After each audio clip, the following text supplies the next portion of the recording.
11월 1일 화요일입니다. 오늘 묵상할 본문은 다니엘서 1장 1절부터 7절입니다.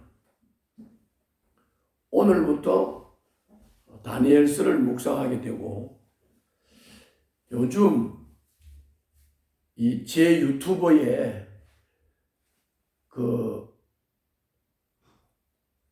광고가 가끔 이렇게 오는 것 같아요. 그런데 이 광고는 광고비를 내지 않는 틈새를 공격해서 그 작은 유튜브들에게 들어와서 광고를 하고 나가는 이런 광고주들이 있는 것 같습니다. 그러면서 이걸 보고 저는 이런 생각을 했습니다. 어떻든 이 유튜브, 말씀 묵상 이 유튜브가 많이 확산돼 가지고 많은 사람들이 하나님의 말씀을 듣고 그 말씀이 그 사람들 심령 속에서 허황하여서 좋고, 또 이렇게 영세한 광고주들이 들어와서 또 광고를 해서 그 사람들에게도 유익이 되었으면 좋겠다, 그런 생각을 해봤습니다.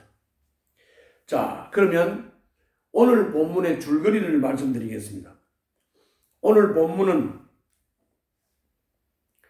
바벨론의 느부갓네살이 예루살렘을 침공을 해서 성전 기물을 가져갔습니다.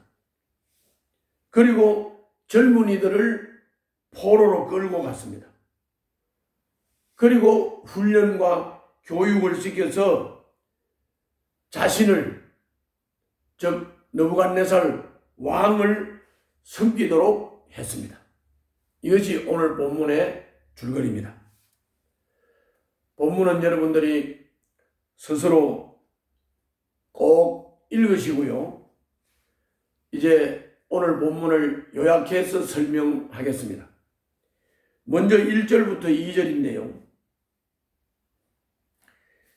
다니엘서는 유다 왕 여호야김 3년, 그러니까 주님이 오시기 전 605년에 바로 포로 시기가 시작이 되었다고 정리가 되고 있습니다. 이것은 유다가 완전히 망하지는 않았지만 이미 회개해도 돌아올 수 없는 임계점에 이르렀음을 암시하고 있습니다. 하나님은 유다 왕과 성전 기물 일부를 느부갓네살 왕의 손에 넘겼다고 2절에 말씀하고 있습니다. 유다의 멸망이 느부갓네살의 손에 달린 것이 아니고 하나님의 주권적 결정에 따른 것이라는 것을 말해주고 있는 것입니다. 국가의 흥망성쇠는 주님 손에 달려 있습니다. 주님의 주권적 결정에 달려 있습니다. 이어서 3절부터 7절인데요. 느부갓네살은 이스라엘 백성 중 왕과 귀족 출신 가운데 능력 있는 사람들을 포로로 데리고 바벨론으로 갔습니다. 그리고 그들을 훈련해서 왕을 위해 일을 하게 했다고 3절부터 5절에 말씀하고 있습니다. 여기 포로 잡아간 사람들은 왕족과 귀족 출신이고 12지파에서 차출된 젊은이들입니다. 이 청년들 중 4명의 유다 젊은이들이 등장을 하는데, 느부갓네살은 이들의 이름을 이방 신의 이름을 담은 바벨론식 이름으로 개명을 시켰다고 6절부터 7절에서 말씀하고 있습니다. 여기 오늘 6절 7절을 보면 그들 가운데는 유다 사람인 다니엘과 하나냐와 미사엘과 아사랴가 있었다. 7절 환관장이 그들에게 이름을 새로 지어 주었는데 다니엘은 벨드사살이라고 하고 하나냐는 사드락이라고 하고 미사엘은 메삭이라고 하고 아사랴는 아벳느고라고 하였다. 이렇게 기록되어 있습니다. 이것이 오늘 본문의 내용입니다.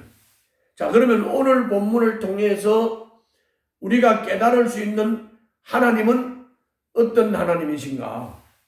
거기 1절, 2절을 보면 왕과 성전 기물을 느부갓네살의 손에 넘겨주신 하나님. 하나님이 무능하거나 무정하시기 때문이 아닙니다. 이스라엘의 곪은 상처를 치유하시려고 하는 하나님의 극약 처방이었습니다. 성전을 곁에 두고도 하나님을 찾지 않았던 이스라엘 백성. 이제 먼 이방 땅에서 가장 가깝게 하나님을 뵙도록 한 극약 처방 조치였습니다. 성전을 옆에 두고도 하나님을 제대로 섬기지 않았던 이스라엘 백성이 이역만리 이방 땅에서 하나님을 가장 가까이 섬기는 백성으로 훈련되고 양육되었다. 깨달음을 얻었다. 그런 것입니다. 다음은 오늘 본문을 통해서 우리들에게 주시는 교훈입니다. 3절부터 7절인데요. 느부갓네살 왕은 이스라엘 청년들에게 바벨론 언어와 문화를 가르쳤습니다. 바벨론식으로 이름도 개명을 했습니다. 그들의 정체성과 신앙을 바꿔서 바벨론을 섬기게 하려는 의도였습니다.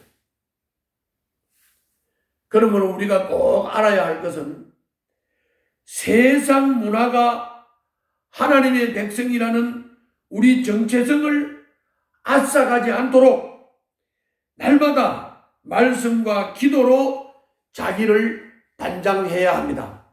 세상 문화를 따라가고 세상 문화에 물들면 우리는 그리스도인으로서의 정체성을 지킬 수가 없습니다. 이번에 헬로윈 데이로 사람도 죽고 부상도 당하고 아주 국가적 애도 기간을 가지게 되는 아주 이런 비참한 상황을 우리가 맞았는데, 이것도 우리가 자세히 봐야 할 것은 바로 이 귀신 문화, 이런 문화를 우리가 비판 없이 분별 없이 서양의 귀신 문화를 그냥 받아들여서 그래서 이렇게 어려운 문제를 당하게 된 것입니다. 그러므로 우리는 세상 문화를 부러워하지도 말고 세상 문화를 따라가고 본받지도 말고 세상 문화를 잘 분별하고 우리는 하나님의 백성답게 하나님의 가치와 하나님이 주시는 문화를 따라 하나님을 바로 섬기고 따라가는 거룩한 백성의 삶을 살아야 되겠습니다. 기도하겠습니다. 어떤 상황에서도 하나님이 제 삶의 주관자이심을 기억하고 살게 하여 주시옵소서. 예수님 이름으로 기도하옵나이다. 아멘.